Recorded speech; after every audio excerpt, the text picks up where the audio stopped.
पतरस की किताब और उसका 4 अध्याय और 15 और 16 वचन को हम मनन करें। जैसे पतरस का जीवन बड़ा अनोखा जीवन था। एक बार पतरस उदास होकर बैठा था,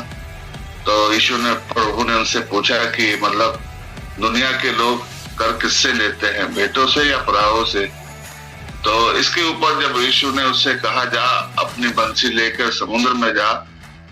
और एक मछली पकड़ना, उसके मुंह से जो सिक्का निकले उसके लिए अपना और मेरा कर भरना। तो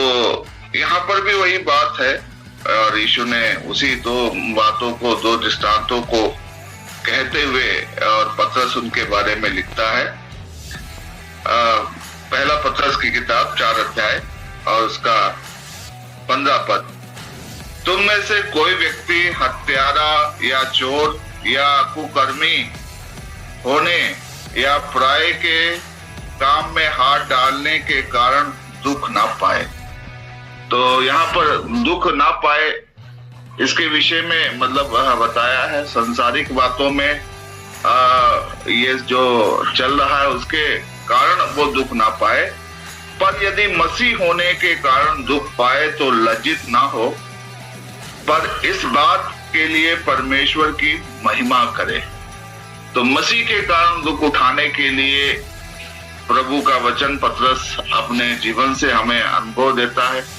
और कहता है, क्योंकि उसको इतना भी ज्ञान है कि समुद्र में कौन सी मछली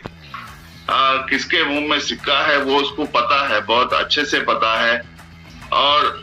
संसारिक बातों में अगर थोड़ा सा दुख होता है तो उसके कारण मतलब संसारिक जो बातें हैं उसके कारण मतलब दुख ना पाए, पर अगर मसीह होने के कारण कोई दुख पाता है तो उसके बारे में प्रभु स्वयं भी कहते हैं कि अगर तुम्हें मेरे नाम से कोई दोष लगाता है, निंदा करता है, तो इसमें तुम दुखी ना होना पर मगन होना। आज के समय में ऐसा एक माहौल मतलब ऐसा डर पैदा किया गया है जहां पर हम आजादी के साथ आराधना नहीं कर सकते, वचन नहीं सुना सकते और कई मतलब इंटरेक्शन ऐसे मतलब मिलते हैं कि मतलब सावधान रहें, बचे रहें। सुसमाचार का कार्य चाहे भले कम हो मगर हमारा जीवन बचा रहना चाहिए। तो ऐसे मतलब चल रहा है, मगर फिर भी प्रभु का वचन हमें साहसी देता है कि अगर मसीह के कारण अगर दुख पाते हैं तो उसमें निंदा की बात नहीं है, कोई ये सोचने की बात नहीं है, बहुत टेंशन करने की बात नहीं है, मगर इसके लिए तुम्हारे लिए प्रतिफल है।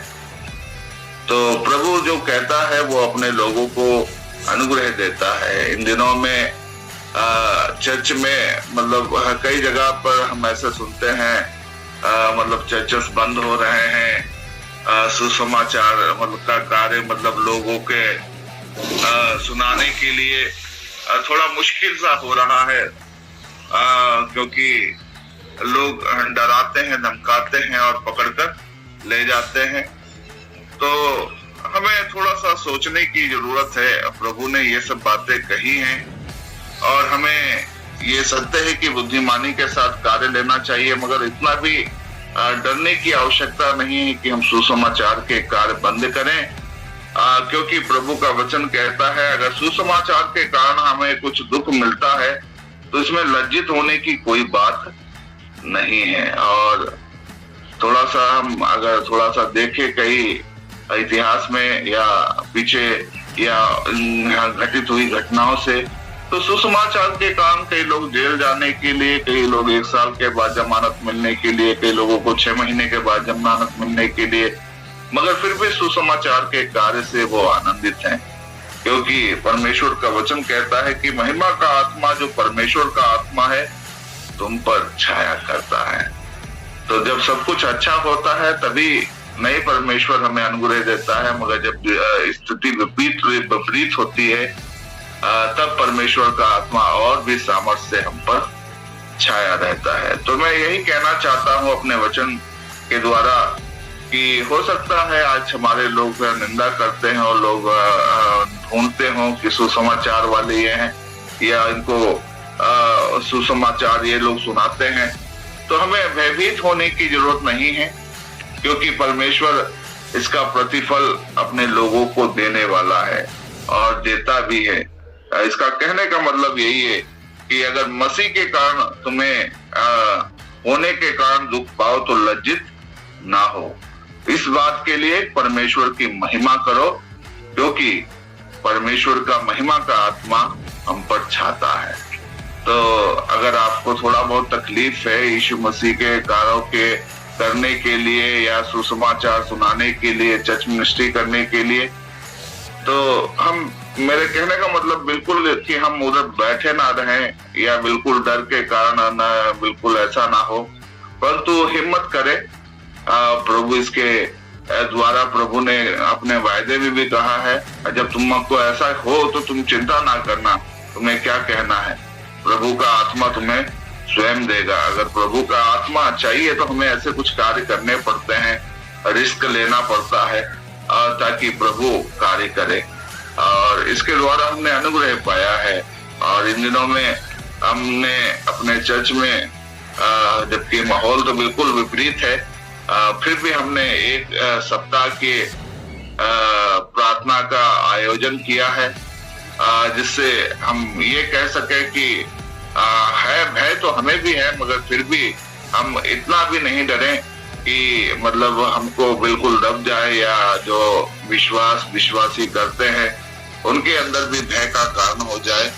और इसलिए हमारे लिए भी प्रार्थना करें कि जब हम सुसमाचार के सभाएं लगाते हैं, ये तो सत्य है कि यीशु के लिए दुख उठाना और इससे आशीष मिलना है, और साथ में लोगों को भी अनुग्रह मिले ताकि वो इस बात से भयभीत ना हो और सत्य को जाने कि यीशु के लिए अगर दुख उठाते हैं उसका सच में प्रतिफल है। और जैसे प्रभु ने अपने वचन में कहा है 14 पद में, यदि मेरे नाम के लिए तुम्हारी निंदा की जाती है तो तुम धन्य हो, क्योंकि महिमा का आत्मा जो परमेश्वर का आत्मा है तुम पर छाया करता है। फिर आगे कहता है, तुम ऐसे दुनियावी बातों में दुख ना उठाओ, चोरी हत्या करके दुख ना उठाओ, कुकर्मी बनकर दुख ना उठाओ, राय काम में करके ना हाथ डाल कर दुख ना उठाओ, पर मसीह होने के लिए अगर दुख उठाते हैं तो ये तुम्हारे लिए सौभाग्य की बात है। सो प्रभु इन वचनों के द्वारा आशीष दे, हमारे लिए भी प्रार्थना करें।